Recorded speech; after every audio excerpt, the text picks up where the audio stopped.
ഇപ്പോൾ ഒരു വീട്ടിലോട്ട് നമ്മൾ ചെന്നിട്ട് വാസ്തു നിയമങ്ങളെല്ലാം നോക്കിയാണ്. അപ്പോൾ വാസ്തു നിയമങ്ങൾ നോക്കുമ്പോൾ ഇന്നടുത്ത് ഇന്ന പിന്നെ റൂം വരണം, അത് ഇന്ന അളവായിരിക്കണം, അതിൽ ചുറ്റളവ് ഇന്നതായിരിക്കണം, അതുപോലെ തന്നെ അതിൻ്റെ ഡോറുകൾ ഇന്ന രീതിയിലായിരിക്കണം, സൂത്രങ്ങൾ ഈ രീതിയിലേക്ക് പോകുന്ന ഇത് വാസ്തുവിൻ്റെ നിയമങ്ങളാണ്. അപ്പോൾ അതെല്ലാം നമ്മളൊരു വീട്ടിലേക്ക് നോക്കി കറക്റ്റ് ചെയ്യുന്നു. അതുപോലെ തന്നെ നമുക്ക് മറ്റൊരു കാര്യം എന്ന് പറയുന്നത് ഫെങ്ഷു ആണ്. ഇപ്പോൾ ഫെങ്ഷു എന്ന് പറയുമ്പോഴത്തേക്ക് ഫെങ്ഷുയുടെ ബേസിക് ആയിട്ടുള്ള ചില നിയമങ്ങളുണ്ട്. ഇന്ന സ്ഥലത്ത് ഇന്നത് വരണം, ഇന്ന രീതിയിൽ ചെയ്യണം, അത് ഇന്ന ഇത് വരണം, അത് ബേസിക് ആയിട്ട് നിയമം. അപ്പോൾ അതിൻ്റെ അഡ്വാൻസ് ആയിട്ടുള്ള അടുത്ത നിയമം, അഡ്വാൻസ് ആയിട്ടുള്ള നിയമം എന്ന് പറഞ്ഞാൽ അതിൻ്റെ ഫ്ലൈങ് സ്റ്റാർ നമ്പർ, അത് വീട് പണി കഴിപ്പിച്ച കാലഘട്ടം ഏതാണ്, അതിൻ്റെ ഫേക്സൺ ഡിഗ്രി എത്രയാണ്, ഓരോ ദിക്കിലും വരുന്ന നക്ഷത്രങ്ങൾ ഏതാണ്, ഈ ആനുവൽ സ്റ്റാർ ഏത് വന്നിട്ടുണ്ട്, ഇത് ഈ റൂമുകൾ അവർ ഉപയോഗിക്കുന്നുണ്ടോ, ഏത് രീതിയിലാണ് അത് ഉപയോഗിക്കുന്നുണ്ട്, ഈ നക്ഷത്രങ്ങളെ അവർ എങ്ങനെ സ്വാധീനിക്കുന്നു, അതൊക്കെ ഫെങ്ഷിയാണ്. അപ്പോൾ അതിൻ്റെ എലമെൻസുകളും ടൂൾസുകളും ഉപയോഗിച്ച് ഫെങ്ഷിയെ നമുക്ക് ബാലൻസ് ചെയ്യാനും കറക്റ്റ് ചെയ്യാനും സാധിക്കും. മറ്റതാണെങ്കിലോ മറ്റ് സൂത്രങ്ങളും അളവുകളും അത് കഴിഞ്ഞിട്ട് അതിൻ്റെ ദിക്കുകളിൽ ചെയ്യേണ്ട റൂമുകളും എല്ലാം വെച്ച് വാസ്തുവും കറക്റ്റ് ചെയ്യാൻ പറ്റും. ഇതിനോടൊപ്പം പിരമിഡ് വാസ്തുവും കൂടെ നമുക്ക് ചെയ്യാൻ പറ്റും. പിരമിഡ് വാസ്തു എന്ന് പറയുമ്പോഴത്തേക്ക് ഒരു വീടിൻ്റെ എനർജി ലെവൽ കൂട്ടാനായിട്ട്, ഇപ്പം ഒരുപാട് വർഷം പഴക്കമുള്ളൊരു വീടാണ്, ആ വീടിൻ്റെ എനർജി ലെവൽ കൂട്ടണം. അതല്ലെങ്കിൽ ആസ്ഥാനത്തായിട്ട് കിണർ വന്നിട്ടുണ്ട്, അത് കഴിഞ്ഞിട്ട് സെപ്റ്റിക് ടാങ്ക് വന്നിട്ടുണ്ട്, വേസ്റ്റ് വാട്ടറിൻ്റെ കുഴി വന്നിട്ടുണ്ട്, അങ്ങനെ പല കാര്യങ്ങളും വാസ്തുപ്രകാരം തെറ്റായ രീതിയിലാണ് വന്നിരിക്കുന്നത്. ഇത് വാസ്തുപ്രകാരമോ ഫെങ്ഷു പ്രകാരമോ ഇവർക്കിതിനെ ചേഞ്ച് ചെയ്യാൻ പറ്റാത്ത ഒരു അവസ്ഥാവിശേഷത്തിലാണ് വന്നിരിക്കുന്നത്. അങ്ങനെയാണെങ്കിൽ ഈ പ്രശ്നത്തെ ഒരു പരിധി വരെയെങ്കിലും ഓവർകം ചെയ്യാനായിട്ട് നമുക്ക് പിരമിഡ് വാസ്തു കൊണ്ട് സാധിക്കും. അപ്പോൾ പിരമിഡുകളുടെ പല സൈസിലുള്ള പല പിന്നെ മെറ്റീരിയൽസിലുള്ള പിരമിഡുകൾ നമുക്ക് ഉണ്ട്. അപ്പോൾ അത് ഓരോ സ്ഥലത്തും യഥാവിധി അത് സ്ഥാപിച്ചുകൊണ്ട്, അപ്പോൾ വെറുതെ കൊണ്ടങ്ങ് പിരമിഡ് സ്ഥാപിക്കുകയല്ല ചെയ്യുന്നത്, അതിന് ഒരുപാട് കാര്യങ്ങളുണ്ട്. അപ്പോൾ അതിൻ്റെ അതാതായിട്ടുള്ള സ്ഥലങ്ങളുണ്ട്, അവിടുത്തെ എനർജിയെ നോക്കി അതിനെ പിരമിഡ് വെച്ച് അതിനെ ബാലൻസ് ചെയ്യാനും വീടിൻ്റെ എനർജി ലെവൽ വർദ്ധിപ്പിക്കാനും ഭൂമിക്കടിയിലുണ്ടാവുന്ന ജിയോപതിക് സ്ട്രെസ്, പിന്നെ നമുക്ക് ചില സ്ഥലത്ത് അറിയാൻ പറ്റും, ഒരു നിശ്ചിത സ്ഥലത്തെന്ന് പറഞ്ഞാൽ സ്ഥിരമായിട്ട് ആക്സിഡൻറ്റ് നടക്കുന്ന ചില സ്ഥലങ്ങളുണ്ടാകും. അപ്പോൾ അവിടുത്തെ ഒരു എനർജി എന്ന് പറയുമ്പോഴത്തേക്ക് ഒരു ഭൂമിക്കടിയിലുണ്ടാവുന്ന ചില തരംഗങ്ങളും ചില എനർജികളും ചില നീരൊഴുക്കുകളൊക്കെയാണ് അവിടെ അത്തരത്തിലുള്ള പ്രശ്നങ്ങൾ ഉണ്ടാക്കുന്നത്. അപ്പോൾ അത്തരത്തിലുള്ള കാര്യങ്ങളൊക്കെ നമുക്ക് നമ്മുടെ വീട്ടിലുണ്ടോ, അപ്പോഴത്തേക്ക് ചില റൂമിൽ കിടന്നാൽ ചില പ്രശ്നങ്ങൾ, അല്ലെങ്കിൽ വീടിന് മൊത്തത്തിൽ ചില പ്രശ്നങ്ങൾ, അതെല്ലാം നമുക്ക് പിരമിഡുകൾ ഉപയോഗിച്ചുകൊണ്ട് ഇതിനെ കറക്റ്റ് ചെയ്യാനായിട്ട് സാധിക്കും. അപ്പം അതാത് സ്ഥലത്ത് നമുക്ക് അതാത് രീതിയിൽ പിരമിഡുകൾ വെച്ചുകൊണ്ട് വീടിൻ്റെ എനർജി ലെവൽ കൂട്ടാൻ സാധിക്കും.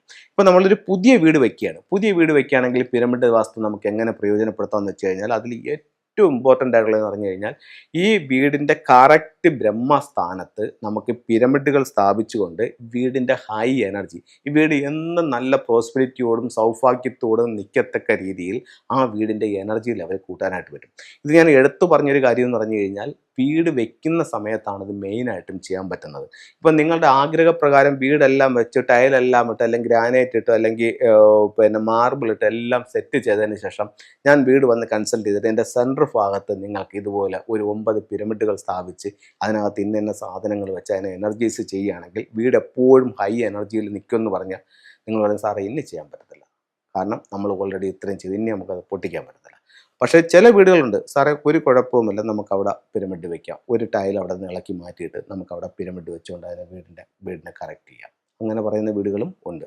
അപ്പം പിരമിഡുകൾ ഉപയോഗിച്ചുകൊണ്ട് ഇപ്പോൾ ഒരു വീടിൻ്റെ ഒരു മൂല നഷ്ടപ്പെട്ടു പോയി, അല്ലെങ്കിൽ ഒരു വീടിൻ്റെ ഒരു പിന്നെ സ്ഥലം തള്ളി പുറത്തേക്ക് വന്നുപോയി, ഇതൊക്കെ നമുക്ക് പിരമിഡ് വെച്ച് ബാലൻസ് ചെയ്യാം.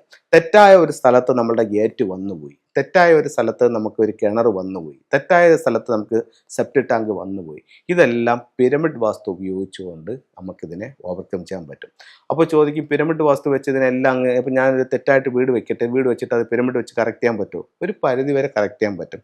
ഞാൻ പറയുന്നത് നിങ്ങൾ തെറ്റായി വീട് വെക്കാനല്ല പറയുന്നത്, തെറ്റായി വെച്ചുപോയ വീട്ടിൽ നിങ്ങൾക്കൊന്നും ചെയ്യാൻ പറ്റില്ലെങ്കിലും അവിടെ പിരമിഡ് വർക്ക് ചെയ്യും. അതുകൊണ്ട് നിങ്ങളുടെ പ്രശ്നത്തെ നിങ്ങൾക്ക് സോൾവ് ചെയ്ത് മുന്നോട്ട് ജീവിതം നയിക്കാനായിട്ട് സാധിക്കും. ഒരു വ്യക്തിയുടെ ജീവിതം അല്ലെങ്കിൽ ഒരു റിസൾട്ട് എന്ന് പറയുന്നത് 100%. ഇപ്പം നിങ്ങൾ നെഗറ്റീവായിട്ടുള്ള കറക്ഷൻസിൽ നിങ്ങളിങ്ങനെ നിൽക്കുകയാണെന്നുണ്ടെങ്കിൽ നിങ്ങൾക്ക് ഇപ്പോൾ അവിടെ നിന്ന് കിട്ടുന്ന റിസൾട്ട് ഒരു 30%. ആ 30%ത്തെ ഒരു 60 70 കൺവെർട്ട് ചെയ്യാനായിട്ട്, അതായത് 100 ഞാൻ പറയുന്നത്, കൺവെർട്ട് ചെയ്യാനായിട്ട് പിരമിഡ് വാസ്തുവിലൂടെ സാധിക്കും. പിരമിഡ് വാസ്തു വെച്ചിട്ട് ഒരുപാട് റിസൾട്ട്, അപ്പോൾ നമ്മുടെ പല പ്രമുഖരും പിരമിഡ് വാസ്തു ഉപയോഗിച്ച് കറക്റ്റ് ചെയ്തിട്ടുണ്ട്. പിരമിഡ് വാസ്തുവിന് അത്രത്തോളം പ്രാധാന്യമുണ്ട്. ഞാൻ ജസ്റ്റ് ഒരു പിരമിഡ് ഒന്ന് കാണിക്കാം. ഇത് ഏറ്റവും സിമ്പിളായിട്ടുള്ളൊരു പിരമിഡാണ്. ഇത് ഒരു പിരമിഡാണ്.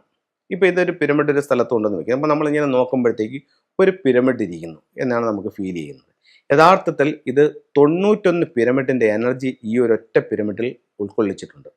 എങ്ങനെയാണെന്ന് ചോദിച്ചു കഴിഞ്ഞാൽ ഇത് ഇതിൻ്റെ ഒരു ടോപ്പാണ്. ഇത് ഒരു പ്ലാസ്റ്റിക് പിരമിഡാണ്. ഇതിൻ്റെ ഒരു ടോപ്പാണ്. ഇതുപോലെ പല മെറ്റീരിയൽ പിന്നെ നാച്ചുറൽ ആയിട്ടുള്ള ക്രിസ്റ്റൽസിലുണ്ട്, കോപ്പറിലുണ്ട്, അത് കഴിഞ്ഞിട്ട് ഗ്ലാസ്സിലുണ്ട്, അങ്ങനെ പല മെറ്റീരിയൽസിലും പിരമിഡുണ്ട്. അപ്പോൾ ഈ ഒരു പിരമിഡിൻ്റെ ടോപ്പ് ഞാൻ എടുത്തു മാറ്റിയപ്പോൾ ഇതിനകത്തും 9 പിരമിഡുകൾ, 1 2 3 4 5 6 7 8 9 പിരമിഡ്. അപ്പോൾ 9 പിരമിഡുള്ള ഒരു ഇതാണ്, ബേസ് ആണിത്. പക്ഷേ ഇതിലും 9 പിരമിഡ് അല്ല, ഇതിൽ 90 പിരമിഡാണുള്ളത്. ഇത് 90 പിരമിഡ് എങ്ങനെയാണെന്ന് ചോദിച്ചു കഴിഞ്ഞാൽ ഇതിൻ്റെ അടിഭാഗത്ത് നമുക്ക് നോക്കുമ്പോൾ കാണാം 9 ഇതുപോലുള്ള ഇതിൻ്റെ മിനിയേച്ചർ ആയിട്ടുള്ള 9 ചിപ്പുകൾ നമ്മൾ ഇതിൻ്റെ അടിയിലിട്ട് ഒട്ടിച്ചിട്ടുണ്ട്. അപ്പോൾ ഓരോ ചിപ്പിലും എത്ര പിരമിഡ് ഉണ്ട്? 9 പിരമിഡ് ഉണ്ട്. അപ്പോൾ 9 × 9 81 പിരമിഡായി. ഈ പിരമിഡും കൂടെ വരുമ്പോഴോ 90ആയി.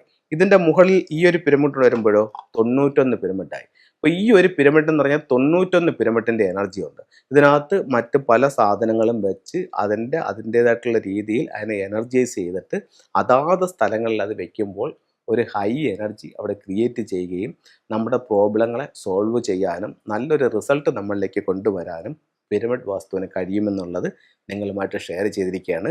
എല്ലാവർക്കും എല്ലാ ഐശ്വര്യങ്ങളും ഉണ്ടാവട്ടെ എന്ന് പ്രാർത്ഥിച്ചുകൊണ്ട് നിർത്തുന്നു. നന്ദി, നമസ്കാരം.